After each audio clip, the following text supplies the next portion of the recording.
नमस्कार साथियों, बहुत बहुत स्वागत है आपका सुधा हिंदी क्लासेस में।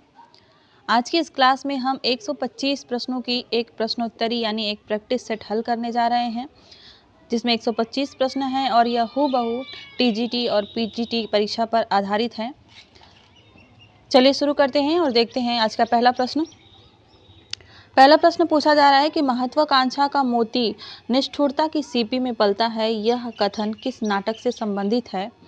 ऑप्शन है ध्रुव स्वामिनी, स्कंदगुप्त, चंद्रगुप्त और राजेश्री। आपको बताना है कि यह कथन जो है किस नाटक से है। कथन है महत्वाकांक्षा का मोती निष्ठुरता की सीपी में पलता है। इसका सही उत्तर हो जाएगा चंद्रगुप्त। यह जो कथन है यह चंद्रगुप्त नाटक से है, जयशंकर प्रसाद का चंद्रगुप्त नाटक। बढ़ते हैं दूसरे प्रश्न की तरफ। दूसरा प्रश्न है निद्रा रहस्य प्रसाद का निबंध किस संग्रह में संग्रहित है? ऑप्शन में है चिंतामणि भाग 1, चिंतामणि भाग 2, चिंतामणि भाग 3 और चिंतामणि भाग 4। निद्रा रहस्य जो निबंध है वह किस संग्रह में संग्रहित है?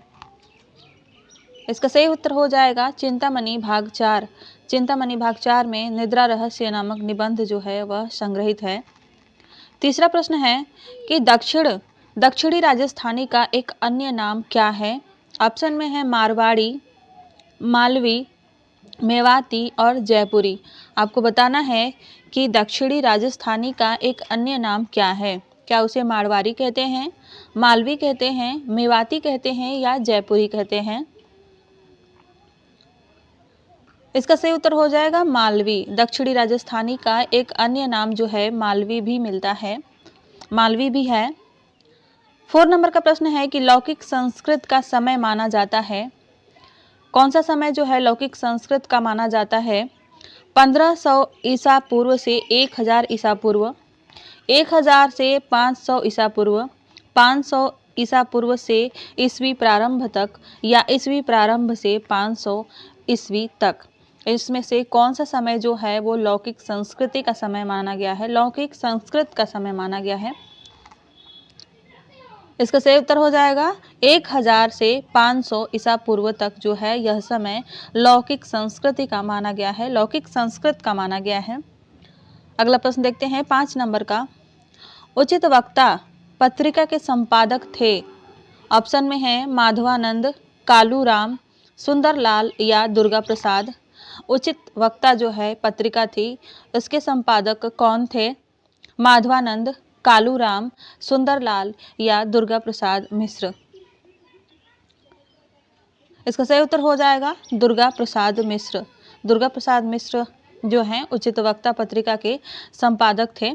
राइट आंसर हो जाएगा दुर्गा प्रसाद मिश्र। प्रश्न संख्या 6 देखिए। प्रतिभा को शक्ति किस विद्वान ने कहा है? राजशेखर ने, रुद्रट ने, आनंदवर्धन ने या वामन ने? प्रतिभा जो है उसको काव्य शक्ति किसने कहा है, यानी शक्ति किसने कहा है? राजशेखर ने, रुद्रट ने, आनंदवर्धन ने या वामन ने? आपको बताना है इसमें कौन सा सही होगा। इसका सही उत्तर हो जाएगा रुद्रट ने। रुद्रट ने जो है प्रतिभा को शक्ति माना है, शक्ति कहा है। 7 नंबर का प्रश्न है श्वेताश्व में समास है कर्मधारय, तत्पुरुष, अव्ययी भाव और बहुब्रीहि। इसमें कौन सा समास होगा? आपको बताना है श्वेताश्व में कौन सा समास होगा। सही उत्तर हो जाएगा इसका कर्मधारय। इसमें जो है कर्मधारय समास होता है। राइट आंसर हो जाएगा इसका ए, कर्मधारय। बढ़ते हैं अगले प्रश्न की तरफ। अगला प्रश्न है फलम अकारांत नपुंसक लिंग तृतीया बहुवचन में होगा। जो फलम है इसका रूप अकारांत नपुंसक लिंग तृतीया और बहुवचन में क्या होगा? फलेभ्यः, फलयो, फले या फलानाम। आपको बताना है कि फलम का जो रूप है वह अकारांत नपुंसक लिंग तृतीया बहुवचन में क्या होगा। इसका सही उत्तर हो जाएगा फले। फले जो है फलम अकारांत नपुंसक लिंग तृतीया बहुवचन में होगा। 9 नंबर का प्रश्न है कि आदिकाल को बीजवपन काल नाम किसने दिया? ऑप्शन में है महावीर प्रसाद द्विवेदी, हजारी प्रसाद द्विवेदी, भगीरथ मिश्र और विश्वनाथ प्रसाद। किसने जो है बीजवपन काल कहा था आदिकाल को? आपको बताना है। मेरे ख्याल से ये तो सभी को पता होगा कि महावीर प्रसाद द्विवेदी जी ने आदिकाल को बीज वपन काल कहा था। तो राइट आंसर हो जाएगा इसका 1 नंबर का। अगला प्रश्न देखते हैं, 10 नंबर का प्रश्न है कि सूर को उपमा देने की झक सी चढ़ जाती है और वे उपमा पर उपमा उत्प्रेक्षा करते चले जाते हैं। मोस्ट इंपॉर्टेंट क्वेश्चन है, आप इसको नोट कर लीजिएगा। यह कथन जो है आपको बताना है किसका है, डॉक्टर बच्चन सिंह का है या आचार्य रामचंद्र शुक्ल जी का है या मिश्र बंधु का है या डॉक्टर नगेंद्र का है। कथन है सूर को उपमा देने की झक सी चढ़ जाती है और वे उपमा पर उपमा उत्प्रेक्षा करते चले जाते हैं।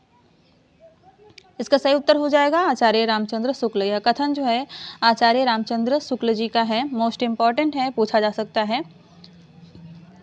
11 नंबर का प्रश्न है, रामचंद्रिका जिसका रचना काल 1601 ईस्वी है कितने प्रकाशों में विभक्त है।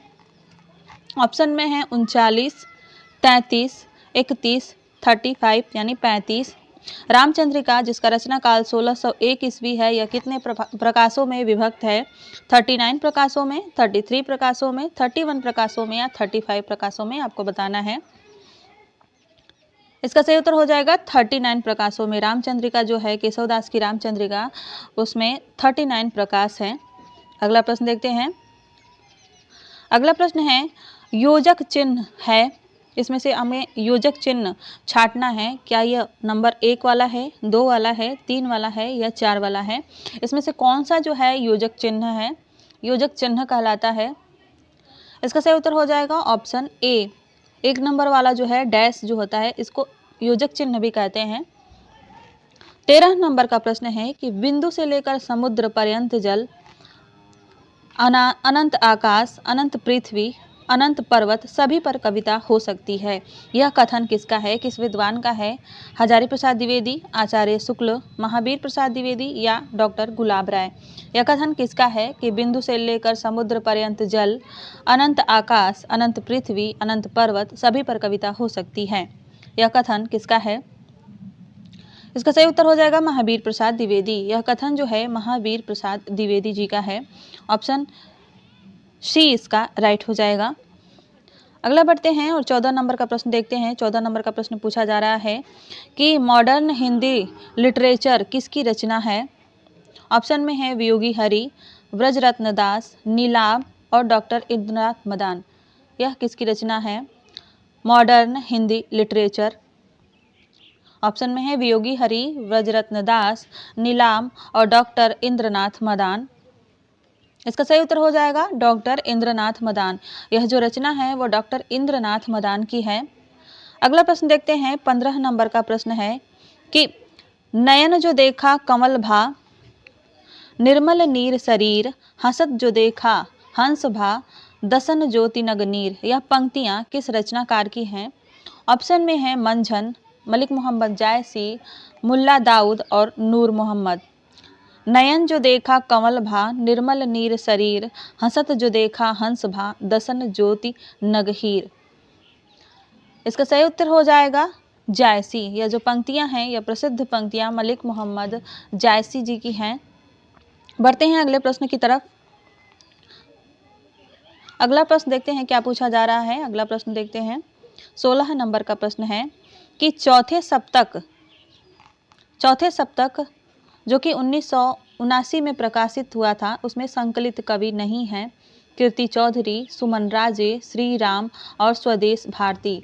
इनमें से चौथे सप्तक के कवि कौन नहीं है आपको बताना है।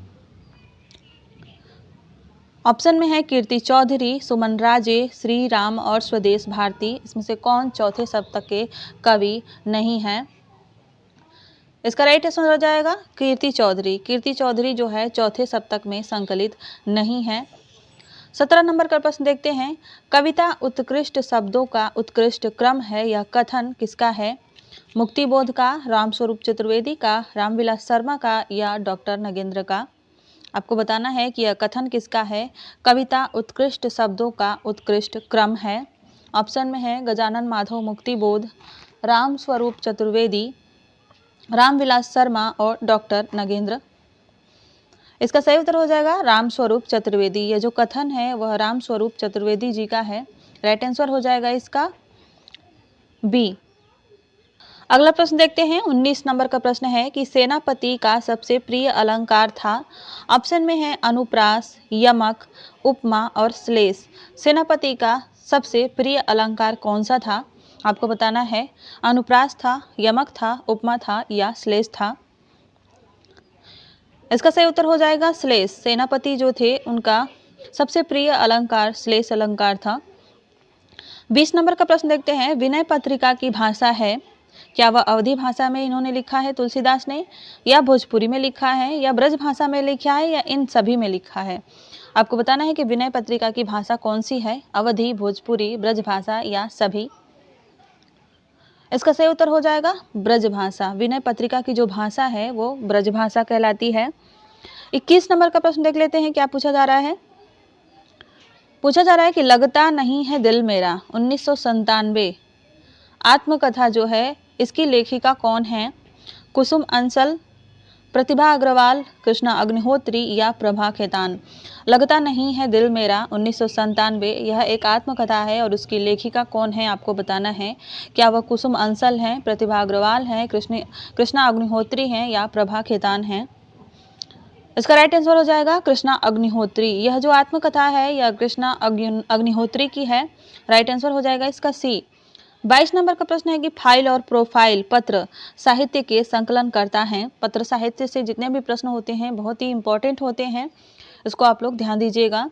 फाइल और प्रोफाइल पत्र साहित्य के संकलन करता कौन है? ऑप्शन में है उग्र, अमृत राय, सूर्यबल्ली सिंह और सुभाष चंद्र बोस। इसका राइट आंसर हो जाएगा उग्र। फाइल और प्रोफाइल जो पत्र साहित्य का संकलन है उसके संकलनकर्ता उग्र जी हैं। 23 नंबर का प्रश्न है कि बालेंदु किस कवि का उपनाम है? नागार्जुन का, केदारनाथ अग्रवाल का, दिनकर का या पंत का? परीक्षाओं में उपनाम से भी प्रश्न पूछे जाते हैं तो इसको भी आप लोग बहुत ही ध्यान दीजिएगा। बालेंदु जो है केदारनाथ अग्रवाल का उपनाम था, तो राइट आंसर हो जाएगा इसका केदारनाथ अग्रवाल। अगला प्रश्न देखते हैं। अगर क्लास आपको अच्छी लग रही हो तो लाइक करिएगा और चैनल पर पहली बार आए हो तो चैनल को सब्सक्राइब अवश्य कर लीजिएगा। अगर आप टीजीटी, पीजीटी और यूजीसी नेट इत्यादि परीक्षाओं की तैयारी करना चाहते हैं अच्छी तरीके से तो 24 नंबर का प्रश्न देखते हैं। पूछा जा रहा है कि निम्न वाक्यों में से कर्तृवाच्य का चयन करना है। किस वाक्य में जो है कर्तृवाच्य है? आरा मशीन से लकड़ी काटी जा रही है, वृद्ध से चला नहीं जाता, लोगों से करोड़ नहीं देखा गया, भारत में एक नया उपग्रह छोड़ा। भारत ने एक नया उपग्रह छोड़ा किसमें जो है कर्तृवाच्य है? इसका राइट आंसर हो जाएगा भारत ने एक नया उपग्रह छोड़ा, इसमें जो है कर्तृवाच्य है। 4 नंबर का ऑप्शन इसका राइट आंसर हो जाएगा। 25 नंबर का प्रश्न है कि व्यक्तिवाचक संज्ञा इसमें से कौन सी है? लिपि, देवनागरी, बच्चे और भाषा। इसमें से व्यक्तिवाचक संज्ञा कौन सी है? लिपि, देवनागरी, बच्चे और भाषा। इसका राइट आंसर हो जाएगा देवनागरी। देवनागरी जो है एक भाषा का नाम है तो व्यक्तिवाचक हो जाएगा। 26 नंबर का प्रश्न है कि विचित्र विवाह किसकी रचना है? लाला भगवान दीन की, रामचरित उपाध्याय की, रूप नारायण पांडे की या राम नरेश त्रिपाठी की? विचित्र विवाह किसकी रचना है? आपको बताना है विचित्र विवाह किसकी रचना है। इसका सही उत्तर हो जाएगा रामचरित उपाध्याय। यह रामचरित उपाध्याय की रचना है। अगला प्रश्न देखते हैं। 27 नंबर का प्रश्न है कि ल व्यंजन को हम किस वर्ग भेद में रखेंगे? मूर्धन्य, कंठ्य, ओष्ठ या दंत्य? ल वर्ग जो है वह किस प्रकार का वर्ण है, किसमें हम लोग रखेंगे? मूर्धन्य में, कंठ्य में, ओष्ठ में या दंत में? आपको बताना है ल व्यंजन किस वर्ग भेद में हम रखेंगे। सही उत्तर हो जाएगा इसका दंत्य। दंत्य को ल को हम दंत्य वर्ग भेद में रखेंगे। 28 नंबर का प्रश्न देखते हैं। किसने परिंदे कहानी को हिंदी का प्रथम नया कहानीकार माना है? ऑप्शन में है आचार्य रामचंद्र शुक्ल, डॉक्टर नागेंद्र, नामवर सिंह या मोहन राकेश। किसने परिंदे कहानी को हिंदी का प्रथम नया कहानीकार माना है? इसका सही उत्तर हो जाएगा डॉक्टर नामवर सिंह। 29 नंबर का प्रश्न देखते हैं। हिंदी का प्रथम अनुदित नाटक कौन सा है? ऑप्शन में है रणधीर प्रेम मोहिनी, शकुंतला, जानकी मंगल और भारत दुर्दशा। बहुत ही इंपॉर्टेंट क्वेश्चन है, इसको आप लोग ध्यान दीजिएगा। हिंदी का प्रथम अनुदित नाटक कौन सा है, आपको बताना है। ऑप्शन में है रणधीर प्रेम मोहिनी, शकुंतला, जानकी मंगल और भारत दुर्दशा। इसका सही उत्तर हो जाएगा शकुंतला। शकुंतला नाटक जो है हिंदी का प्रथम अनुदित नाटक है। अगला प्रश्न देखते हैं। 30 नंबर का प्रश्न है।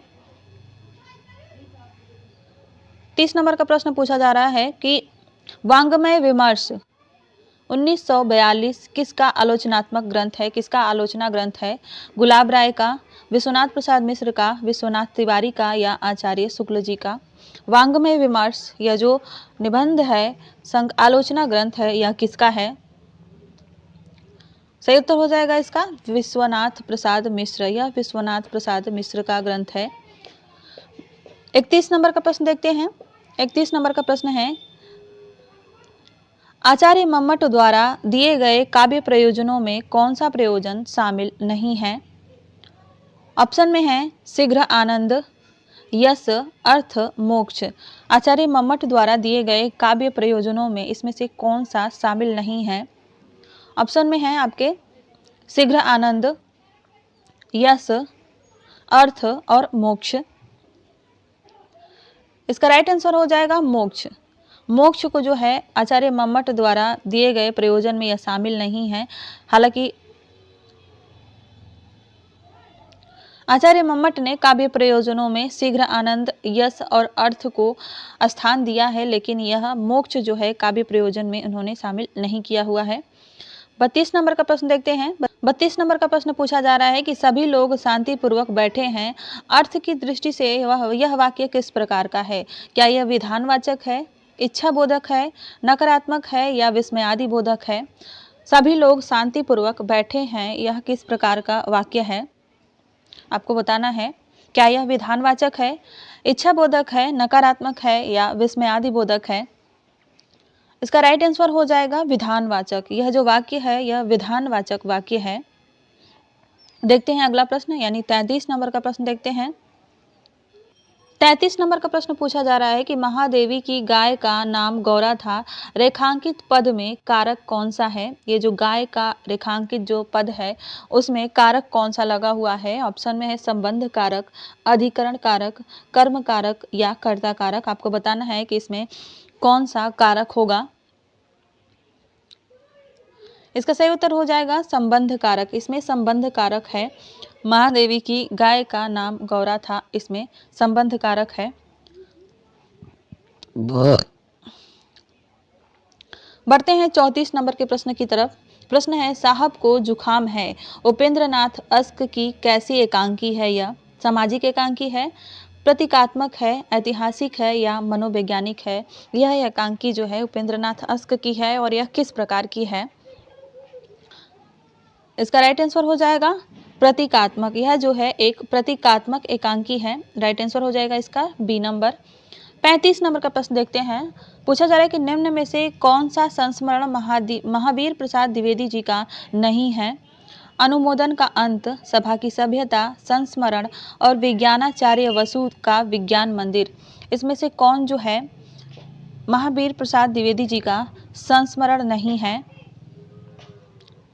इसका राइट आंसर हो जाएगा संस्मरण। ये जो है महावीर प्रसाद द्विवेदी जी का संस्मरण नहीं है, बाकी तीनों जो हैं इनके संस्मरण हैं। 36 नंबर के प्रश्न को देखते हैं। पूछा जा रहा है कि कोणार्क, शारदिया, पहला राजा नाटकों के रचनाकार कौन हैं? गिरिराज किशोर, मोहन राकेश, रमेश बख्शी और जगदीश चंद्र माथुर। कोणार्क, शारदिया, पहला राजा नाटकों के जो नाटककार हैं वो जगदीश चंद्र माथुर हैं। राइट आंसर हो जाएगा इसका 4 जगदीश चंद्र माथुर। अगला प्रश्न देखते हैं 37 नंबर का यानी 37 नंबर का प्रश्न पूछा रहा है कि घनानंद की भाषा की विशेषता है चमत्कार, लाक्षणिकता, व्यंग्यात्मकता या इनमें से कोई नहीं। घनानंद की भाषा क्या इनमें से क्या है? चमत्कार, लाक्षणिकता, व्यंग्यात्मकता या इनमें से कोई नहीं। इसका सही उत्तर हो जाएगा लाक्षणिकता। घनानंद की जो भाषा है उसकी विशेषता है लाक्षणिकता। राइट आंसर हो जाएगा इसका बी नंबर। 38 नंबर का प्रश्न है, बहुत ही महत्वपूर्ण प्रश्न है, आसान है लेकिन आसान प्रश्न ही जल्दबाजी में गलत हो जाते हैं। पूछा जा रहा है कि रामचरितमानस पूर्ण हुआ था कितने समय में? 2 वर्ष 7 माह, 2 वर्ष 6 माह, 2 वर्ष 5 माह या 2 वर्ष 8 माह? कितने समय में है जो रामचरितमानस था उसे पूरा किया गया था तुलसीदास जी के द्वारा? आपको बताना है रामचरितमानस कितने समय में पूर्ण हुआ था। इसका राइट आंसर हो जाएगा 2 वर्ष 7 माह। रामचरितमानस जो है 2 वर्ष 7 माह में तुलसीदास जी ने लिखकर पूरा कर लिया था। 39 नंबर का प्रश्न देखते हैं। 39 नंबर का प्रश्न है कि मिश्र बंधु विनोद के 3 भाग के बाद का भाग कब प्रकाशित हुआ था? 1934 में, 1913 में, 1911 में या 1929 ईस्वी में? इसका राइट आंसर हो जाएगा 1934 ईस्वी में। 1934 ईस्वी में चौथा भाग जो है वह प्रकाशित हुआ था। 40 नंबर का प्रश्न है कि गर्म दूध पीना लाभदायक होता है, वाक्य में कौन सा विशेषण लगा हुआ है? क्या ये संख्यावाचक है, परिमाणवाचक है, सार्वनामिक है या गुणवाचक है? वाक्य है गर्म दूध पीना लाभदायक होता है, इसमें जो है किस प्रकार का विशेषण लगा हुआ है? क्या वह संख्यावाचक है या परिमाणवाचक है या सार्वनामिक है या गुणवाचक है? इसका सही उत्तर हो जाएगा गुणवाचक। इसमें जो है गुणवाचक विशेषण लगा हुआ है। राइट आंसर हो जाएगा 4 नंबर।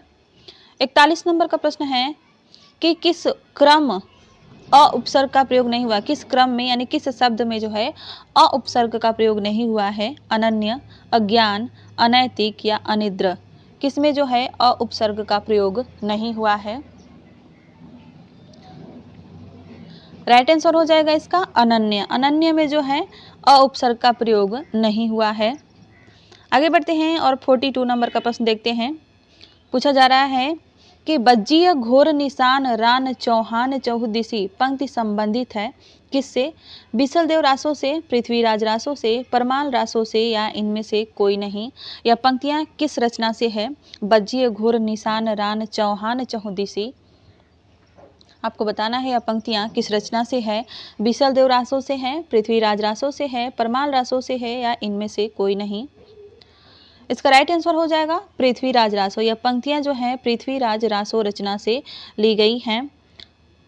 अगला प्रश्न है 43 नंबर का। पूछा जा रहा है कि किस प्रेमाख्यान का आरंभ जयनयनम से किया गया है? पद्मावत का, माधवानल कामकंदला का, मृगावती का या प्रेम विलास प्रेमलता का? किस प्रेमाख्यानक का आरंभ जयनायनम से किया गया है? आपको बताना है क्या वह पद्मावत है या माधवानल कामकंदला है, मृगावती है या प्रेम विलास प्रेमलता है? इसका राइट आंसर हो जाएगा प्रेम विलास प्रेमलता। इसी का आरंभ जो है जयनायनम से किया गया है। अगला प्रश्न देखते हैं 44 नंबर का। कौन सी रचना मीराबाई की नहीं है? ऑप्शन में है केलीमाल, नरसिंह जी का मायरा, राग गोविंद और राग सोरठ के पद।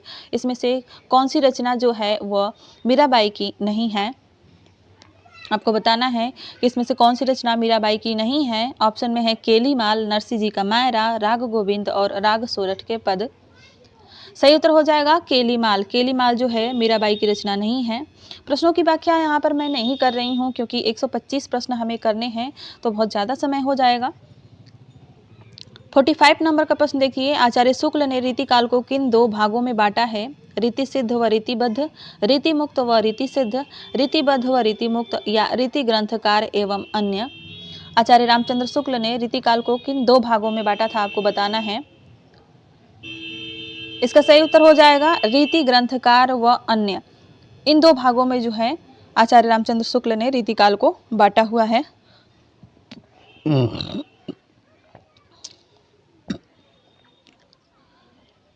प्रश्नोत्तरी खत्म होने पर आपको बताना है कि आपके कितने प्रश्न सही हुए। अगर आप 100 से ज़्यादा प्रश्न करते हैं तो यानी आपकी तैयारी बहुत ही अच्छी चल रही है और इसी तरह से आप तैयारी करते रहिएगा। 46 नंबर का प्रश्न देखते हैं क्या पूछा जा रहा है। 46 नंबर में पूछा जा रहा है कि अन्वेषण का संधि विच्छेद होगा अनु प्लस वेषण, अनु प्लस एषण, अनु प्लस ऐषण या अन प्लस वेषण। अन्वेषण का संधि विच्छेद क्या होता है? राइट आंसर हो जाएगा अनु प्लस ऐषण। बी नंबर इसका राइट आंसर हो जाएगा अनु प्लस ऐषण। बढ़ते हैं अगले प्रश्न की तरफ। 47 नंबर का प्रश्न है कि राजभाषा नियम 1976 में ग क्षेत्र में कौन सा राज्य सम्मिलित है। ग क्षेत्र में कौन सा राज्य सम्मिलित है। बिहार, मध्य प्रदेश, असम और पंजाब। आपको बताना है कि राजभाषा नियम 1976 में ग क्षेत्र में कौन सा राज्य सम्मिलित है। क्या वह बिहार है, मध्य प्रदेश है, असम है या पंजाब है। इसका राइट आंसर हो जाएगा असम। असम जो है वह राजभाषा नियम जो है अधिनियम 1976 में ग क्षेत्र में सम्मिलित किया गया है। 48 नंबर का प्रश्न है 48 नंबर का, एक नागिन अरु पंख लगाई लोकोक्ति का सही अर्थ क्या होगा। नागिन का पंख लगाकर उड़ना, अत्यधिक जहर चढ़ना, एक दोस्त के साथ दूसरे दोस्त का जुड़ जाना या इनमें से कोई नहीं। एक नागिन अरु पंख लगाई, इसका क्या अर्थ होगा, इस लोकोक्ति का क्या अर्थ होगा, आपको बताना है। इसका सही उत्तर हो जाएगा एक दोस्त के साथ दूसरे दोस्त का जुड़ जाना। राइट आंसर हो जाएगा 3 नंबर। 49 नंबर का प्रश्न है कि एक सत्य हरिश्चंद्र सगुन पक्षी किसके नाटक हैं। एक सत्य हरिश्चंद्र सगुन पक्षी या किसके नाटक हैं। लक्ष्मी नारायण लाल के, मोहन राकेश के, लक्ष्मी नारायण मिश्र के या धर्मवीर भारती के। एक सत्य हरिश्चंद्र और सगुन पक्षी, जहाँ पर लक्ष्मी नारायण लाल रहते हैं वहाँ पर लक्ष्मी नारायण मिश्र जरूर रहते हैं कंफ्यूज करने के लिए, तो इसको आप लोग आदत डाल लीजिए और इन दोनों लोगों की रचनाओं को एकदम क्लियरली याद कर लीजिए कि कौन सी रचना किसकी है। यह जो रचनाएं हैं एक सत्य हरिश्चंद्र और सगुन पक्षी, ये लक्ष्मी नारायण लाल की रचनाएं हैं, तो राइट आंसर हो जाएगा इसका 1 नंबर। आगे बढ़ते हैं और 50 नंबर का प्रश्न देखते हैं। तब की बात और थी निबंध के लेखक कौन हैं। विद्वान विद्यानिवास मिश्र, हरिशंकर परसाई, डॉक्टर नगेंद्र और सरदार पूर्ण सिंह। तब की बात और थी, आपको बताना है यह निबंध किसका है। विद्यानिवास मिश्र का, हरिशंकर परसाई का, डॉक्टर नगेंद्र का या सरदार पूर्ण सिंह का। इसका सही उत्तर हो जाएगा हरिशंकर परसाई। यह जो निबंध है यह हरिशंकर परसाई जी का है, तो राइट आंसर हो जाएगा इसका 2 नंबर। 51 नंबर का प्रश्न है पहाड़ पर लालटेन किसकी रचना है। ऑप्शन में है मंगलेश डबराल, मदन कश्यप, निलय उपाध्याय और प्रयाग शुक्ल। पहाड़ पर लालटेन किसकी रचना है, आपको बताना है क्या यह मंगलेश डबराल की है, मदन कश्यप की है, निलय उपाध्याय की है या प्रयाग शुक्ल जी की है। इसका राइट आंसर हो जाएगा मंगलेश डबराल। यह जो पहाड़ पर लालटेन रचना है यह मंगलेश डबराल जी की है। आगे बढ़ते हैं और 52 नंबर का प्रश्न देखते हैं। हरड़े वाड़ी का संपादन किसने किया था। ऑप्शन में है दादू दयाल, रज्जब, संत दास और सुंदर दास। हरड़े वाड़ी का संपादन किसने किया था। दादू दयाल ने, रज्जब ने, संत दास ने या सुंदर दास ने। इसका सही उत्तर हो जाएगा संत दास ने। हरड़े वाड़ी का जो संपादन था वो संत दास ने किया था। राइट आंसर हो जाएगा सी नंबर। 53 नंबर का प्रश्न है यानी 53 नंबर का कि प्रवासी मेवाड़ गाथा किसकी रचनाएं हैं। बाल मुकुंद गुप्त की, राय देवी प्रसाद पूर्ण की, लोचन प्रसाद पांडे की या हरिऔध की। प्रवासी मेवाड़ गाथा यह जो 2 रचनाएं हैं दी गई हैं या किसकी हैं। बाल मुकुंद गुप्त की, राय देवी प्रसाद पूर्ण की, लोचन प्रसाद पांडे की या हरिऔध की। इसका सही उत्तर हो जाएगा लोचन प्रसाद पांडे। यह जो रचनाएं हैं यह लोचन प्रसाद पांडे जी की हैं। 54 नंबर का प्रश्न देखते हैं। राम नहाकर सो गया। 54 नंबर का प्रश्न है राम नहाकर सो गया रेखांकित वाक्य में प्रयुक्त क्रिया कौन सी है। प्रेरणार्थक, सकर्मक, अकर्मक और पूर्वकालिक। इसमें से कौन सी क्रिया है। राम नहाकर, जो रेखांकित शब्द है वो नहाकर है, इसमें कौन सी क्रिया होगी। इसका राइट आंसर हो जाएगा पूर्वकालिक। इसमें जो है पूर्वकालिक क्रिया होती है। पहले वो नहाया, उसके बाद जो है वह सोया, नहा कर सो गया, तो पहले जो क्रिया हुई वह नहाना हुई, इसलिए इसको पूर्वकालिक क्रिया बोलते हैं। 55 नंबर का प्रश्न देखते हैं। इनमें से कौन सा शब्द तुर्की शब्द नहीं है। बेगम, लाश, डेरा और सौगात। इसमें से कौन सा जो शब्द है वह तुर्की शब्द नहीं है, आपको बताना है। बेगम, लाश, डेरा, सौगात। इसका सही उत्तर हो जाएगा डेरा। डेरा जो है वह तुर्की शब्द नहीं है। 56 नंबर की तरफ देखते हैं। 56 नंबर का प्रश्न है सौदागर शब्द में समास है। सौदागर जो है इसमें कौन सा समास है। तत्पुरुष समास, कर्मधारय समास, द्वंद्व समास या बहुब्रीहि समास। इसमें कौन सा समास है सौदागर में। राइट आंसर हो जाएगा तत्पुरुष समास। सौदागर में जो है तत्पुरुष समास है। 57 नंबर का प्रश्न है कि प्रेम चंद्रिका को आचार्य देव ने किसके आश्रय में रहकर लिखा? कुशल सिंह के, उद्योत सिंह के, मोतीलाल के या भोगीलाल के? प्रेम चंद्रिका जो रचना है उसको आचार्य देव ने किसके आश्रय में रहकर लिखा था? राइट आंसर हो जाएगा इसका उद्योत सिंह। यह जो है उद्योत सिंह के आश्रय में रहकर इन्होंने लिखा था। राइट आंसर हो जाएगा बी। अगला प्रश्न देखते हैं, नैन पचासा और जनक पचीसी के रचनाकार कौन हैं? दुहल कवि, मंडन, राम सहाय और भूषण। नैन पचासा और जनक पचीसी जो है किसकी रचना है आपको बताना है। इसका सही उत्तर हो जाएगा मंडन। जो ये रचना है यह मंडन कवि की है। राइट आंसर हो जाएगा 2 नंबर का।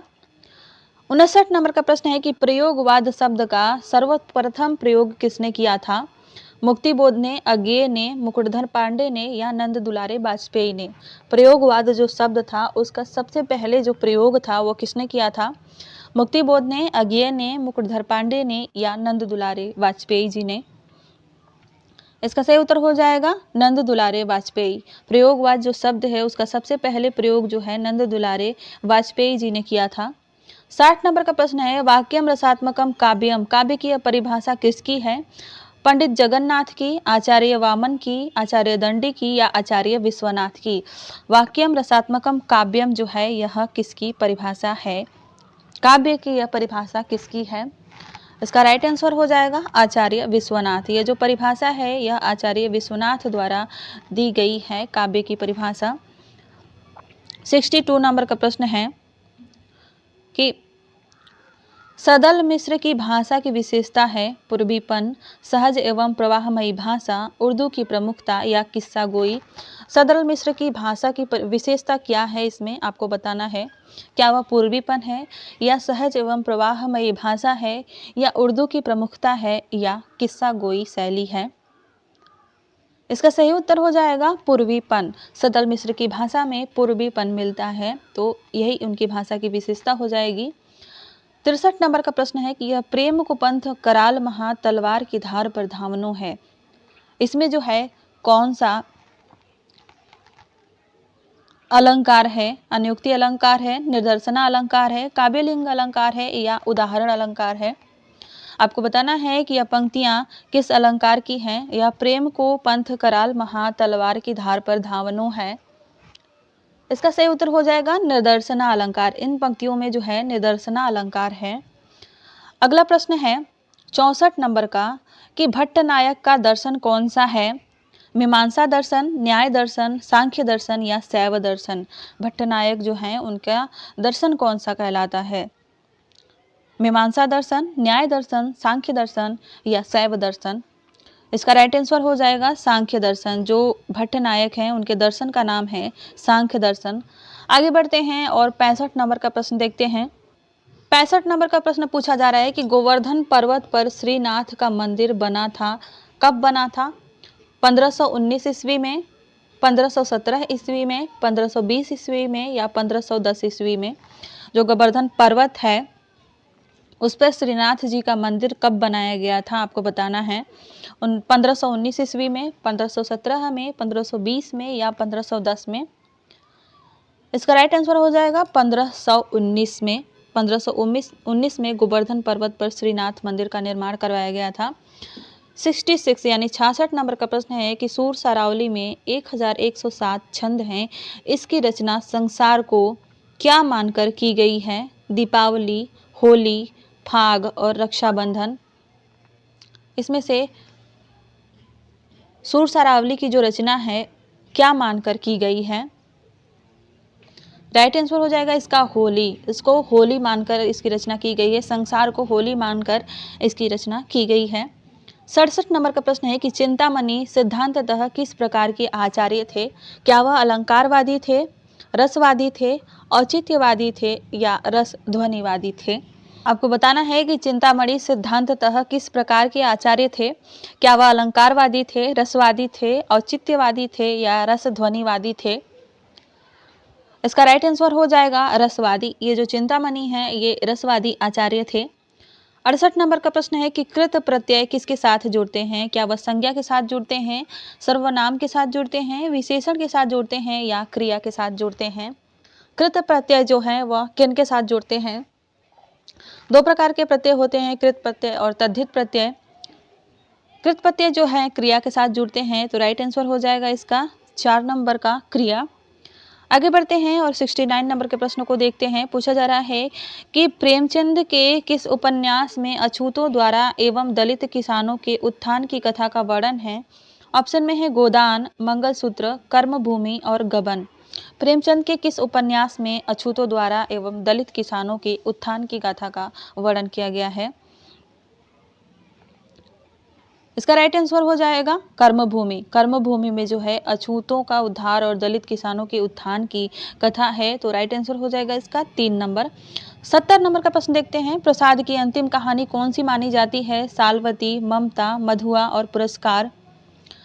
आपको बताना है कि जयशंकर प्रसाद की अंतिम कहानी कौन सी मानी जाती है।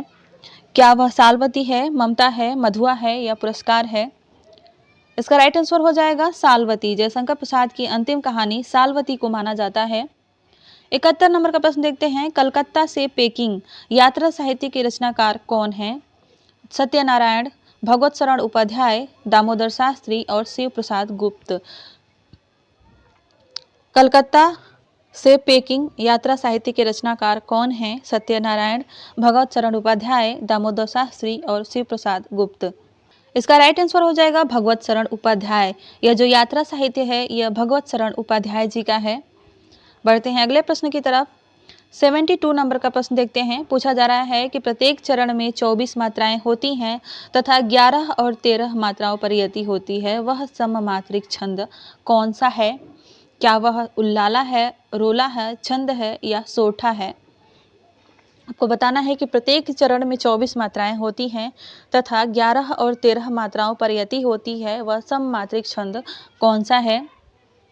इसका राइट आंसर हो जाएगा रोला। रोला में जो है 24 मात्राएं होती हैं और 11 और 13 मात्राओं पर यति होती है। 73 नंबर का प्रश्न है। दयानंदिनी डायरी विधा के लेखक कौन है। दयानंदिनी जो है यह डायरी विधा है एक, इसके लेखक कौन है। सियाराम शरण गुप्त, सुंदरलाल त्रिपाठी, उपेंद्र नाथ अस्क और धीरेन्द्र वर्मा। इसका राइट आंसर हो जाएगा सुंदरलाल त्रिपाठी। यह रचना जो है सुंदरलाल त्रिपाठी की है। 74 नंबर का प्रश्न है कि किस क्रम में तद्भव शब्द नहीं है। किस क्रम में तद्भव शब्द नहीं है। घोटक, केला, सुनार और छीन। इसमें से कौन सा शब्द जो है वह तद्भव नहीं है। सही उत्तर हो जाएगा इसका घोटक। घोटक शब्द जो है यह तद्भव शब्द नहीं है।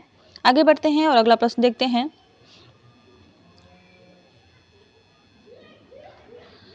अगला प्रश्न है उपयोगी शब्द का विलोम क्या है। अनुपयोगी, अनुपयोगी, उपयोगिता और सपयोगिता।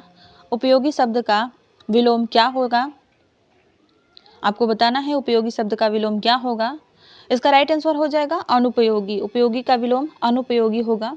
76 नंबर का प्रश्न है तुलनात्मक आलोचना का प्रारंभ किस युग से होता है। भारतेंदु युग से, द्विवेदी युग से, छायावादी युग से और प्रगतिवादी युग से। आपको बताना है कि तुलनात्मक आलोचना का प्रारंभ किस युग से होता है। इसका राइट आंसर हो जाएगा द्विवेदी युग। तुलनात्मक आलोचना का प्रारंभ जो है द्विवेदी युग से होता है। 77 नंबर का प्रश्न है कि कविता हमारे परिपूर्ण क्षणों की वाणी है। यह कथन किसका है। क्या यह कथन निराला का है, आचार्य शुक्ल का है, पंत का है या महादेवी वर्मा का है। कविता हमारे परिपूर्ण क्षणों की वाणी है, यह कथन किसका है। इसका राइट आंसर पंत। यह कथन जो है सुमित्रा नंदन पंत का है कि कविता हमारे परिपूर्ण क्षणों की वाणी है। एक तरह से यह कविता की परिभाषा भी इसको कह सकते हैं। 78 नंबर का प्रश्न देखते हैं। पूछा जा रहा है कि तीसरी सत्ता उपन्यास के लेखक कौन है। एक मिनट। तीसरी सत्ता जो है उपन्यास, इसके लेखक कौन है। गिरिराज किशोर, कमलेश्वर, गोविंद मिश्र या निर्मल वर्मा। तीसरी सत्ता आपको बताना है किस उपन्यास, इस उपन्यास के लेखक कौन है। इसका राइट आंसर हो जाएगा गिरिराज किशोर। यह उपन्यास जो है गिरिराज किशोर का है। अगला प्रश्न देखते हैं 79 नंबर का। पूछा जा रहा है कि उत्तर प्रदेश सरकार ने 1947 में गठित देवनागरी लिपि सुधार समिति के अध्यक्ष कौन थे। धीरेन्द्र वर्मा, संपूर्णानंद, आचार्य नरेंद्र देव या सभी। उत्तर प्रदेश सरकार में 1947 में गठित देवनागरी लिपि सुधार के समिति के अध्यक्ष कौन थे, आपको बताना है। इसका सही उत्तर हो जाएगा आचार्य नरेंद्र देव। यह जो है उत्तर प्रदेश सरकार द्वारा 1947 में गठित देवनागरी लिपि सुधार समिति के अध्यक्ष थे। 80 नंबर का प्रश्न है कि उर्दू किस भाषा का मूल शब्द है? अरबी, फारसी, तुर्की और ईरानी। उर्दू आपको बताना है किस भाषा का शब्द है, अरबी, फारसी, तुर्की या ईरानी। उर्दू शब्द जो है तुर्की भाषा का शब्द है, तो राइट आंसर हो जाएगा इसका 3 नंबर तुर्की। बढ़ते हैं और 81 नंबर का प्रश्न देखते हैं।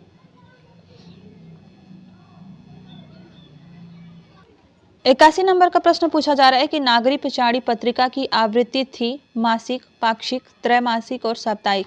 यानी जो नागरी पिछाड़ी पत्रिका थी वह कितने समय में प्रकाशित होती थी? मासिक थी यानी 1 महीने में एक बार, या पाक्षिक थी 15 दिन में एक बार, या त्रैमासिक यानी 3 महीने में एक बार, या साप्ताहिक यानी एक सप्ताह में एक बार। आपको बताना है कि नागरी पिछाड़ी पत्रिका जो थी वह कब कब प्रकाशित होती थी। इसका राइट आंसर हो जाएगा त्रैमासिक। वो 3 महीने में एक बार प्रकाशित होती थी, त्रैमासिक पत्रिका थी। 82 नंबर का प्रश्न है कि पृथ्वी कल्प किसकी रचना है? भवानी प्रसाद मिश्र की, गिरजा कुमार माथुर की, मुक्ति बोध की और धर्मवीर भारती की।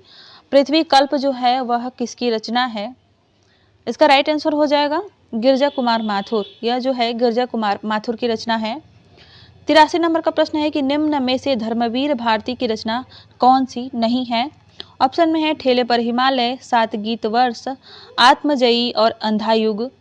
इसमें से कौन जो है धर्मवीर भारती की रचना नहीं है? आपको बताना है क्या वह ठेले पर हिमालय है, 7 गीत वर्ष है, आत्मजयी है या अंधा युग है। इसका सही उत्तर हो जाएगा आत्मजयी। आत्मजयी जो है धर्मवीर भारती की रचना नहीं है। राइट आंसर हो जाएगा 3 नंबर। 84 नंबर का प्रश्न देखते हैं। भाषा की सार्थक लघुतम इकाई क्या कहलाती है? क्या वह शब्द है, पद है, ध्वनि है या वाक्य है? भाषा की सार्थक लघुतम इकाई क्या कहलाती है? इसका राइट आंसर हो जाएगा शब्द। भाषा की सार्थक लघुतम इकाई को शब्द कहते हैं। आगे बढ़ते हैं और 85 यानी 85 नंबर का प्रश्न देखते हैं। पूछा जा रहा है कि जिस विकारी शब्द में संज्ञा की व्याप्ति मर्यादित होती है उसे कहते हैं सर्वनाम, विशेषण, क्रिया या अव्यय। जिस विकारी शब्द में संज्ञा की व्याप्ति मर्यादित होती है उसे क्या कहते हैं? क्या सर्वनाम कहते हैं या विशेषण कहते हैं, क्रिया कहते हैं या अव्यय कहते हैं? इसका राइट आंसर हो जाएगा विशेषण। उसे विशेषण कहते हैं। यानी जिस विकारी शब्द में संज्ञा की व्याप्ति मर्यादित होती है उसे विशेषण कहते हैं। 86 नंबर का प्रश्न देखते हैं। प्रभु जी तुम दीपक हम बाती, जाकी ज्योति बरे दिन राती काव्य पंक्ति किस रचनाकार की है? रैदास की, नानक देव की, कबीर की या रहीम की? ये पंक्तियां किसकी हैं कि प्रभु जी तुम दीपक हम बाती, जाकी ज्योति बरे दिन राती? इसका राइट आंसर हो जाएगा रैदास। रविदास या रैदास दोनों नाम इनके मिलते हैं। यह जो है रैदास की पंक्तियां हैं। 87 नंबर का प्रश्न है कि स्वामी अग्रदास का किस भक्ति शाखा से संबंध है? ज्ञान मार्गी, प्रेम मार्गी, कृष्ण भक्ति और राम भक्ति। स्वामी अग्रदास जो है किस भक्ति शाखा से संबंधित थे? आपको बताना है क्या वह ज्ञान मार्गी शाखा है, प्रेम मार्गी शाखा है, कृष्ण भक्ति है या राम भक्ति है? इसका सही उत्तर हो जाएगा राम भक्ति। वह राम भक्ति शाखा से संबंधित है। राइट आंसर हो जाएगा 4 नंबर। 88 नंबर का प्रश्न है कि रामचरितमानस के अयोध्या कांड में कौन सा संवाद नहीं है? बहुत ही महत्वपूर्ण प्रश्न है, इसको आप लोग ध्यान दीजिएगा। रामचरितमानस के अयोध्या कांड में कौन सा संवाद नहीं है? श्री राम और भरत का संवाद, श्री राम और सीता संवाद, श्री पार्वती संवाद, श्री राम और वाल्मीकि संवाद। इसमें से कौन सा संवाद जो है श्री रामचरितमानस के अयोध्या कांड में नहीं है? आपको बताना है। इसका सही उत्तर हो जाएगा शिव पार्वती संवाद। शिव पार्वती संवाद जो है अयोध्या कांड में नहीं आता है। अगला प्रश्न है 89 नंबर का। पद्मावत के अनुच्छेदों का नाम क्या है? क्या उन्हें सर्ग कहा गया है, कांड कहा गया है, खंड कहा गया है या अंक कहा गया है? पद्मावत में जो अनुच्छेद हैं यानी सर्ग हैं उन्हें क्या कहा गया है? सर्ग ही कहा गया है या कांड कहा गया है, खंड कहा गया है या अंक कहा गया है? इसका सही उत्तर हो जाएगा खंड। उसे जो है खंड कहा गया है। 90 नंबर का प्रश्न है 90 नंबर का कि भारत की संपर्क भाषा कौन सी है? संस्कृत, अंग्रेजी, उर्दू और हिंदी। भारत की जो संपर्क भाषा है वह इनमें से कौन सी है, आपको बताना है। भारत की संपर्क भाषा की बात करें तो वो है हिंदी। राइट आंसर हो जाएगा इसका 4 नंबर हिंदी। 91 नंबर का प्रश्न है कि बसंत की 4 पर्याय हैं, इनमें कौन सा गलत है। कांतार, ऋतुपति, कुसुमाकर और मधुमास। इसमें से जो बसंत का पर्यायवाची है वो कौन सा नहीं है, यानी गलत है, हमें गलत युग्म चुनना है। इसका राइट आंसर हो जाएगा कांतार। बसंत के पर्यायवाची जो हैं उनमें कांतार नहीं है, बाकी ऋतुपति, कुसुमाकर और मधुमास जो है बसंत के पर्यायवाची कहे जाते हैं। 92 नंबर का प्रश्न है कि विरेचन सिद्धांत के प्रवर्तक कौन है। कॉलरिज, अरस्तु, इलियट और लोंजाइनस। विरेचन सिद्धांत जो है इनमें से किसका है, क्या वह कॉलरिज का है, अरस्तु का है, इलियट का है या लोंजाइनस का है। इसका राइट आंसर हो जाएगा अरस्तु। जो विरेचन सिद्धांत है वो अरस्तु का है। राइट आंसर हो जाएगा 2 नंबर। 93 नंबर का प्रश्न देखते हैं। पूछा जा रहा है कि मिलजुल मन उपन्यास की लेखिका कौन है। कृष्णा सोबती, मन्नू भंडारी, मृदुला गर्ग या उषा प्रियंवदा। मिलजुल मन किसकी रचना है। कृष्णा सोबती की, मन्नू भंडारी की, मृदुला गर्ग की या उषा प्रियंवदा की। इसका राइट आंसर हो जाएगा मृदुला गर्ग। यह उपन्यास जो है मृदुला गर्ग जी का है, तो राइट आंसर हो जाएगा 3 नंबर। बढ़ते हैं अगले प्रश्न की तरफ। प्रश्न है 94 नंबर का। राम धीरे धीरे टहलता है, वाक्य में क्रिया विशेषण कौन है। राम, टहलना, धीरे धीरे या इनमें से कोई नहीं। राम धीरे धीरे टहलता है, वाक्य में क्रिया विशेषण कौन सा है, आपको बताना है। क्या वह राम है, टहलना है, धीरे धीरे है या इनमें से कोई नहीं। इसका राइट आंसर हो जाएगा धीरे धीरे। धीरे धीरे जो है वह क्रिया विशेषण है। राइट आंसर हो जाएगा 3 नंबर। अगला प्रश्न देखते हैं।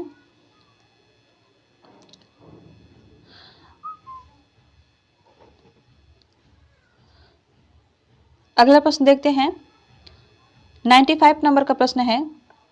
गठरी शब्द में कौन सा लिंग है। क्या वह पुल्लिंग है, स्त्रीलिंग है, नपुंसक लिंग है या विधिलिंग है। आपको बताना है गठरी शब्द में कौन सा लिंग होता है। पुल्लिंग, स्त्रीलिंग, नपुंसक लिंग या विधिलिंग। इसका सही उत्तर हो जाएगा स्त्रीलिंग। गठरी जो शब्द है वह स्त्रीलिंग का शब्द है। राइट आंसर हो जाएगा 2 नंबर। 96 नंबर का प्रश्न है कि नवगीत। 96 नंबर का प्रश्न पूछा जा रहा है कि नव प्रगतिशील काव्य आंदोलन के प्रवर्तक कौन है। नवल किशोर शर्मा, राजेंद्र प्रसाद, मीरा कुमारी या नरेंद्र मोहन। जो नव प्रगतिशील काव्य आंदोलन है उसके प्रवर्तक कौन है, आपको बताना है। क्या वह नवल किशोर शर्मा है, राजेंद्र प्रसाद है या मीरा कुमारी है या नरेंद्र मोहन है। इसका राइट आंसर हो जाएगा नवल किशोर शर्मा। नव प्रगतिशील काव्य आंदोलन नवल किशोर शर्मा का है, यानी इनके प्रवर्तक हैं या नवल किशोर शर्मा। अगला प्रश्न देखते हैं। 97 नंबर का प्रश्न पूछा जा रहा है। हिंदी साहित्य में प्रथम गद्य काव्यकार माना जाता है वियोगी हरि को, चतुरसेन शास्त्री को, राय कृष्णदास को और रेणु को, यानी फणीश्वर नाथ रेणु को। हिंदी साहित्य में प्रथम गद्य काव्यकार माना जाता है किसे, आपको बताना है। क्या वह वियोगी हरि हैं, चतुरसेन शास्त्री हैं, राय कृष्णदास हैं या फणीश्वर नाथ रेणु हैं। इसका सही उत्तर हो जाएगा राय कृष्णदास। राय कृष्णदास हिंदी साहित्य में प्रथम गद्य काव्यकार माने जाते हैं। 98 नंबर का प्रश्न है। साहित्य शार्दूल उपनाम किसका है। हरिकृष्ण प्रेमी का, बद्रीनाथ का, रामेश्वर शुक्ल का और सूर्यकांत त्रिपाठी निराला का। किसे जो है साहित्य शार्दूल कहा जाता है, आपको बताना है। इसका सही उत्तर हो जाएगा सूर्यकांत त्रिपाठी निराला। इन्हीं को जो है साहित्य शार्दूल कहा जाता है। राइट आंसर हो जाएगा 4 नंबर। 99 नंबर का प्रश्न है कि इनमें से कौन सी रचना प्रतिबंधित रही है। आपको बताना है कि इनमें से कौन सी रचना प्रतिबंधित रही है। ममता, बंदिनी, चिंगारियां और नाटक। कौन सी रचना इसमें से प्रतिबंधित रही है। राइट आंसर हो जाएगा इसका चिंगारियां। चिंगारियां जो रचना है वह प्रतिबंधित रचना है। 100 नंबर का प्रश्न है। झोपड़ी से राजभवन तक के लेखक कौन है। भारतेंदु जी, राजेश जोशी, उदय प्रकाश और माता प्रसाद। आपको बताना है झोपड़ी से राजभवन तक इसके रचनाकार कौन है। इसके लेखक कौन हैं? क्या वह भारतेंदु जी हैं, राजेश जोशी हैं, उदय प्रकाश हैं या माता प्रसाद हैं? इसका सही उत्तर हो जाएगा माता प्रसाद। यह माता प्रसाद गुप्त की रचना है। राइट आंसर हो जाएगा 4 नंबर। 101 नंबर का प्रश्न है, श्रांत पथिक किस रचना का अनुवाद है? हर्मिट का, ट्रैवलर का, शेफर्ड एम फिलासफर का या अन्य किडनी का? किसकी रचना है? किस रचना का अनुवाद है श्रांत पथिक? इसका सही उत्तर हो जाएगा ट्रैवलर। जो ट्रैवलर रचना है, इंग्लिश रचना, उसका हिंदी अनुवाद है श्रांत पथिक। श्रीधर पाठक के द्वारा इसका अनुवाद किया गया था। आगे बढ़ते हैं और 102 नंबर का प्रश्न देखते हैं। पूछा जा रहा है कि मैथिली शरण गुप्त को किस छंद का बादशाह कहा जाता है? ऑप्शन में हरिगीतिका, छप्पय, दोहा, सोठा। मैथिली शरण गुप्त को जो है किस छंद का बादशाह कहा जाता है, आपको बताना है। हरिगीतिका छंद का, छप्पय का, दोहा का या सोठा का? इसका सही उत्तर हो जाएगा हरिगीतिका छंद का। मैथिली शरण गुप्त को हरिगीतिका छंद का बादशाह कहा जाता है। बढ़ते हैं 103 नंबर के प्रश्न की तरफ। पूछा जा रहा है कि किस रस को रसराज की उपाधि दी गई थी? वीर रस को, हास्य रस को, श्रृंगार रस को या करुण रस को?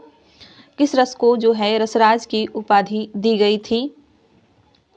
सही उत्तर हो जाएगा इसका श्रृंगार रस को। श्रृंगार रस को रसराज भी कहा जाता है। 104 नंबर का प्रश्न है, निम्न में से कौन सा शब्द शुद्ध है? अभिषेक, अभिषेक, अभिषेक या अभिषेक?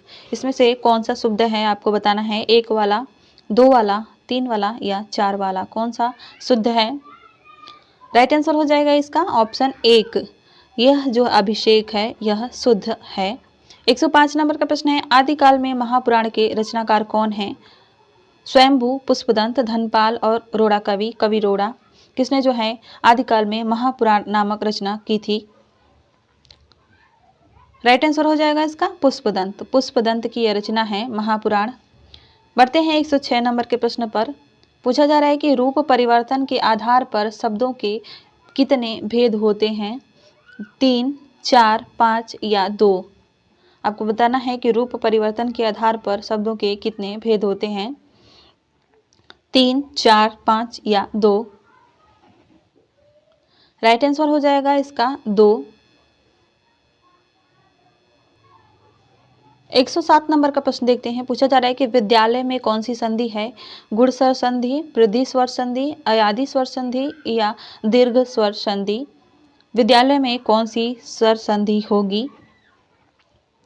राइट आंसर हो जाएगा इसका दीर्घ स्वर संधि। दीर्घ स्वर संधि है और उसमें भी दीर्घ संधि है, दीर्घ स्वर संधि। 108 नंबर का प्रश्न है, विरह वारिस किसकी रचना है? बोधा की, आलम की, बोधा की, ठाकुर की, आलम की या घनानंद की? विरह वारिस किसकी रचना है, आपको बताना है। क्या यह बोधा की है, ठाकुर की है, आलम की है या घनानंद की है? इसका राइट आंसर हो जाएगा 1, बोधा की। बोधा की रचना है विरह वारिस। बहुत ही महत्वपूर्ण रचना है और बार बार परीक्षाओं में पूछी जाती है, इसको आप लोग ध्यान रखिएगा। 109 नंबर का प्रश्न है, मौन भी अभिव्यंजना है, इन पंक्तियों के लेखक कौन हैं? महादेव वर्मा, रामधारी सिंह दिनकर, नागार्जुन या अज्ञेय? मौन भी अभिव्यंजना है, यह पंक्ति आपको बतानी है कि किसकी है। महादेव वर्मा की, रामधारी सिंह दिनकर की, नागार्जुन की या अज्ञेय की? राइट आंसर हो जाएगा अज्ञेय। यह जो पंक्तियां हैं यह अज्ञेय जी की हैं। 110 नंबर का प्रश्न है कि आधुनिक काल में रहस्यवाद की भावना किस काव्य में पाई जाती है? भारतेंद्र युग, द्विवेदी युग, छायावाद युग और प्रयोगवाद युग? आधुनिक काल में रहस्यवाद की जो भावना है आपको बताना है किस युग में पाई जाती है। इसका सही उत्तर हो जाएगा छायावादी युग। छायावादी युग में जो है रहस्यवाद की भावना मिलती है, तो राइट आंसर हो जाएगा 3 नंबर। 111 नंबर का प्रश्न है कि आचार्य भरत ने किस रस को नाटक में स्वीकार नहीं किया है? शांत रस, करुण रस, भयानक रस और वीर रस? आचार्य भरत मुनि ने नाटक में किस रस को स्वीकार नहीं किया है, आपको बताना है। क्या वह शांत रस है, करुण रस है, भयानक रस है या वीर रस है? सही उत्तर हो जाएगा इसका शांत रस। ऑप्शन ए इसका राइट आंसर हो जाएगा। आचार्य भरत मुनि ने नाटक के लिए शांत रस को अच्छा नहीं माना है, उसे स्वीकार नहीं किया है। 112 नंबर का प्रश्न देखते हैं, क्या पूछा जा रहा है। पूछा रहा है कि संबोधने च सूत्र में कौन सी विभक्ति होती है? सप्तमी, प्रथमा, द्वितीया और चतुर्थी। संबोधने च में कौन सी विभक्ति होती है? सप्तमी, प्रथमा, द्वितीया और चतुर्थी। इसका राइट आंसर हो जाएगा प्रथमा। संबोधने च सूत्र में जो है प्रथमा विभक्ति होती है। 113 नंबर के प्रश्न को देखते हैं। पूछा जा रहा है कि हिंदी नई चाल में ढली भारतेंदु ने इसे अपनी किस पुस्तक में लिखा है? भारत दुर्दशा, अंधेर नगरी, बादशाह दर्पण और कालचक्र। आपको बताना है कि हिंदी नई चाल में ढली भारतेंदु ने इसे अपनी किस पुस्तक में लिखा है? भारत दुर्दशा में, अंधेर नगरी में, बादशाह दर्पण में या कालचक्र में। इसका राइट आंसर हो जाएगा कालचक्र। कालचक्र जो इनका निबंध है उसी में इन्होंने कहा है कि हिंदी नई चाल में ढली। 114 नंबर का प्रश्न है कि संस्कृत के किस कवि ने करुड़ रस को रसराज घोषित किया था? कालिदास ने, भवभूति ने, माघ ने या भास ने। आपको बताना है कि संस्कृत के किस कवि ने करुड़ रस को रसराज घोषित किया था और सभी रसों की उत्पत्ति भी जो है करुड़ रस से मानी थी। राइट आंसर हो जाएगा इसका भवभूति। भवभूति ने करुड़ रस को रसराज घोषित किया था। 115 नंबर का प्रश्न है कि डॉक्टर संपूर्णानंद की रचना इनमें से कौन है? हिंदी भाषा की उत्पत्ति, आचरण की सभ्यता, गेहूं बनाम गुलाब और भाषा की शक्ति। डॉक्टर संपूर्णानंद की रचना इसमें से कौन है? राइट आंसर हो जाएगा आचरण की सभ्यता। यह जो है डॉक्टर संपूर्णानंद की रचना है।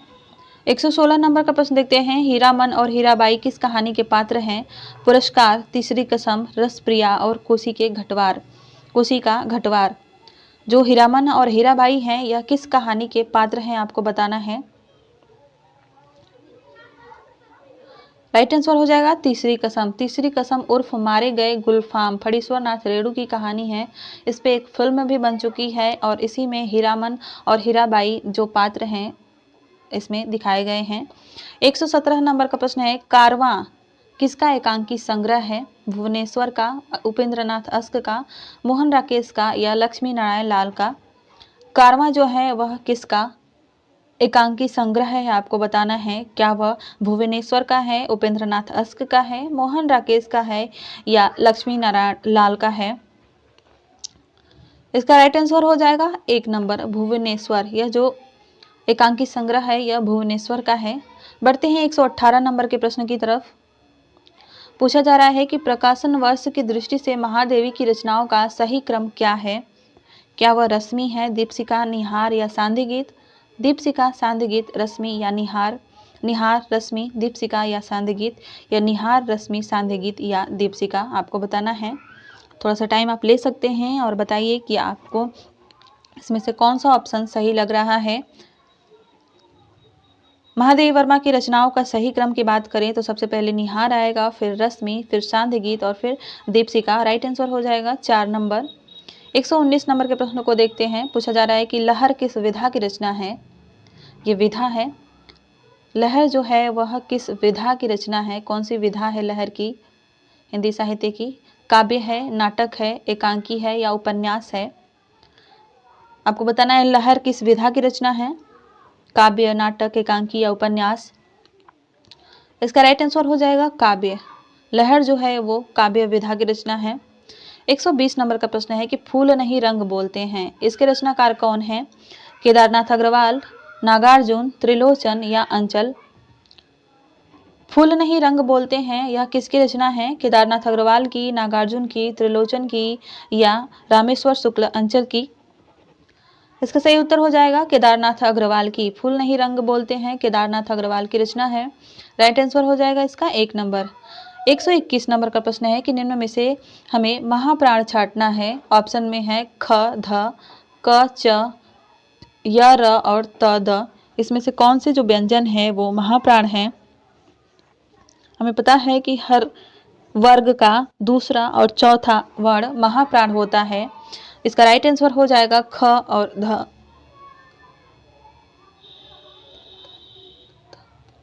इसका राइट आंसर हो जाएगा ख और ध। ख और घ भी है, यहाँ पर घ भी हो सकता है। ख और घ फिर भी यह महाप्राण होंगे। 122 नंबर का प्रश्न है। दुल्हिन गावहु मंगलाचार हमारे घर आए राजा राम भरतार। यह पंक्तियां किसकी हैं? तुलसीदास की, कबीरदास की, मीराबाई की या रैदास की। बहुत ही महत्वपूर्ण पंक्तियां हैं और बार बार परीक्षाओं में पूछी जाती हैं कि दुल्हनी गावहु मंगल चार, हमारे घर आए राजा राम भरतार। यह किसकी पंक्ति है? ऑप्शन में है तुलसीदास, कबीरदास, मीराबाई या रैदास। सही उत्तर हो जाएगा इसका कबीरदास। ये जो पंक्तियां हैं यह कबीरदास की हैं। राइट आंसर हो जाएगा इसका 2 नंबर। 123 नंबर के प्रश्न को देखते हैं। पूछा जा रहा है कि हिंदी में कितने कारक होते हैं? कारक कितने प्रकार के होते हैं हिंदी में? 6 प्रकार के, 7 प्रकार के, 8 प्रकार के या 5 प्रकार के?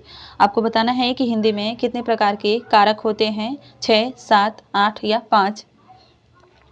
इसका सही उत्तर हो जाएगा 8। हिंदी में कारक 8 प्रकार के होते हैं। 124 नंबर का प्रश्न है कि उद्देश्य और विधेय किसके अंग हैं? वाक्य के, रचना के, शब्द के या अर्थ के? उद्देश्य और विधेय किसके अंग हैं? सही उत्तर हो जाएगा इसका वाक्य के। वाक्य के 2 अंग होते हैं, उद्देश्य और विधेय। राइट आंसर हो जाएगा इसका 1 नंबर। 125 नंबर का प्रश्न है और इस प्रैक्टिस सीरीज का अंतिम प्रश्न है। विद्यापति ने कुल ग्रंथों की रचना कितनी ग्रंथों की रचना की थी? विद्यापति ने कुल कितने ग्रंथों की रचना की थी? 14, 15, 10 और 17। विद्यापति ने कुल कितने ग्रंथों की रचना की थी? आपको बताना है क्या वह 14 हैं, 15 हैं, 10 हैं या 17 हैं। इसका राइट आंसर हो जाएगा 14। विद्यापति ने कुल 14 ग्रंथों की रचना की थी। तो ये थी आज की प्रैक्टिस सीरीज। अगर अच्छी लगी तो आपको 3 काम करने हैं। वीडियो को लाइक करना है, चैनल को सब्सक्राइब करना है और अपने दोस्तों के साथ शेयर करना है। मिलते हैं अगली क्लास में, तब तक के लिए धन्यवाद। अपना ख्याल रखिएगा। अगर कुछ पूछना हो तो कमेंट में पूछिएगा।